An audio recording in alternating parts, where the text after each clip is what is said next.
Hello everyone. तर कसे आहात सगळे? दीपास टेस्टी डिलाईटमध्ये तुम्हा सर्वांचं खूप खूप स्वागत आहे. ही जी रेसिपी आहे तर ती मी एका हॉटेलच्या मेनू कार्डवर वाचली होती, पण माहीत नव्हतं काय आहे. तर मी ते नेटवर सर्च करून यूट्यूबला वगैरे बऱ्याच रेसिपीज बघितल्या, त्यानंतर ट्राय केली आहे. तर रेसिपीला सुरुवात करूयात.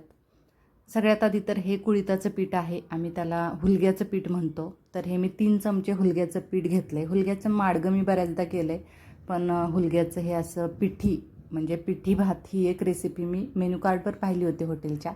तर तेच मी यूट्यूबला रेसिपीज बघून आज ट्राय केली आहे आणि खूप छान झाली रेसिपी. तर सुरुवात करूयात रेसिपीला. मी बाकी पुढं सांगतच जाते सगळं. तर कुळिथाचं पीठ 3 चमचे घेतलं आहे. त्यानंतर अगदी पाव चमचा हळद, चवीनुसार मीठ आणि पाव चमचा मिरची पावडर. तर मिरची पावडर फक्त आपण कलरसाठी घेतलेले आहे. आपण थोड्याशा तिखटासाठी आपण हिरवी मिरची वापरणार आहोत. तर त्यामुळे आता हे हळद, मीठ आणि मिरची पावडर घालून हे आपण आता त्याचं एक बॅटर बनवून घेणार आहोत. तर पाणी घालून आपल्याला याचं पातळशी अशी स्लरी बनवायची आहे. तर गुठळ्या वगैरे राहणार नाहीत याची काळजी घ्यायची. तर मी बऱ्यापैकी माडगं खूपदा बनवते कुळिथाचं, तर त्यामुळं म्हणजे कुळिथाचं पीठ माझ्याकडे घरी असतंच असतं.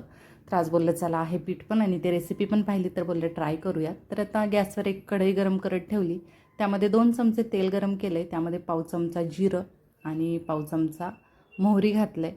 मोहरी जिरं छान तडतडलं की थोडंसं हिंग घातलं आहे, अगदी चिमूटभर. हिंगही जरासं तडतडू दिलं. त्यानंतर चांगल्या 12 ते 15 लसणाच्या पाकळ्याच्या की जाडसर अशा ठेचून घेतलेल्या आहेत, तर त्या घातलेल्या आहेत. त्यानंतर 2 फक्त हिरव्या मिरच्या आहेत, तर त्या थोड्याशा तिखट आहेत जास्त, त्यामुळे मी त्या 2 घातलेल्या आहेत. तुम्ही तिखटपणानुसार कमी जास्त करू शकता किंवा लहान मुलं खाणार असतील तर स्किप केलं तरीही चालेल.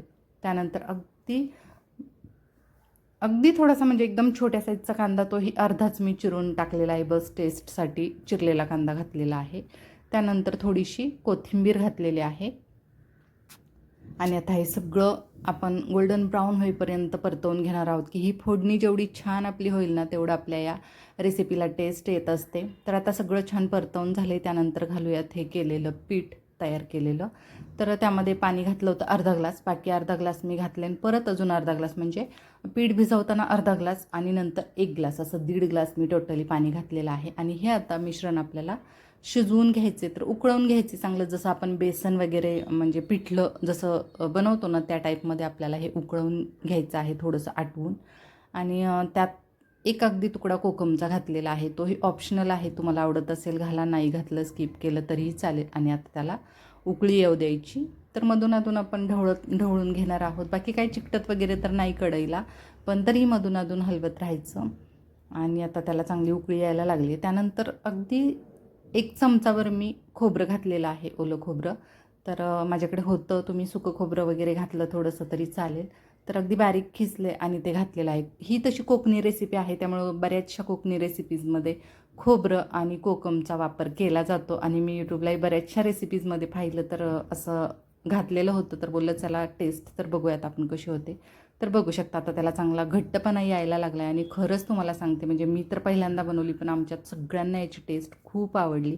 खूप छान रेसिपी आहे, तुम्ही ट्राय करा.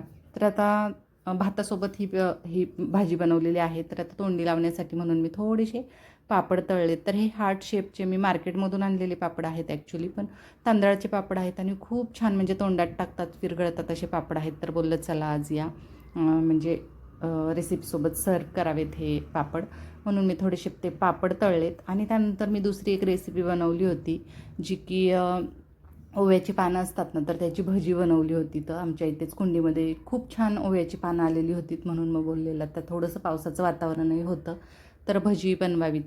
तर नेमकं भजी आणि ही रेसिपी एकाच टाईमला बनवली, त्यामुळं मी भजी त्या भातासोबत आणि त्या भाजीसोबत सर्व केलेली आहे. तर या भज्यांची रेसिपी मी नेक्स्ट पार्टमध्ये दाखवणार आहे, कारण आत्ता माझ्याकडे एवढा वेळ नव्हता, थोडीशी गडबड होती, त्यामुळे मी तेवढीच रेसिपी एडिट केलेली आहे.